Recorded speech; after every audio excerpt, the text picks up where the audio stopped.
When I moved to America, I thought the only life it was going to change was my own and my husband's.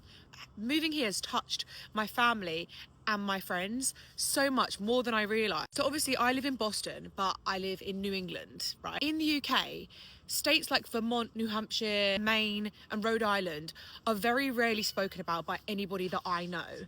Boston, of course, is. Traveling around to these different states, I speak to my family, Ollie's family, my friends, and telling them all about these states and the wonderful things that are inside them. It influences them to want to go there. I feel like that is so special because it's something that they wouldn't really know about.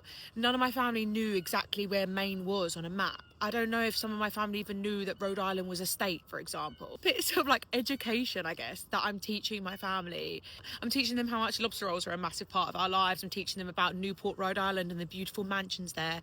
I'm teaching them about Maine and how there's these beautiful coastal towns that look like they're from a storybook. Gunquit, Kennebunkport, you know the ones. Even just here in Massachusetts, the western Massachusetts is like a different country to Boston.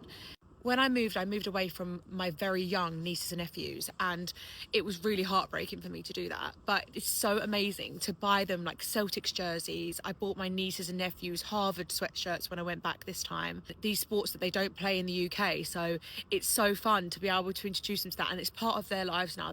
One of my nieces in particular is very, very keen on getting into Harvard, and she actively says to her friends, her 10-year-old friends, that she's studying really hard so she can come to Harvard, her dream school. She calls it her dream school, to live with her auntie here in Boston. And also with that, they are completely obsessed with anything Americans. Candy, food. I've been so lucky to be able to travel a little bit around the country, and going to the south and seeing places like Charleston, South Carolina, Savannah, Georgia, and actually break a lot of the narrative and the false impressions that people have overseas of that area of the country, and show them the beauty that is there. And that has been one of my favorite things to do. Say to my friends and like my family, please, when you come down, like, come down to the south and see it. It's so gorgeous. Me living here is great for me and it has changed my life, but I also feel like I love seeing how it is slowly trickling into my family and friends' lives.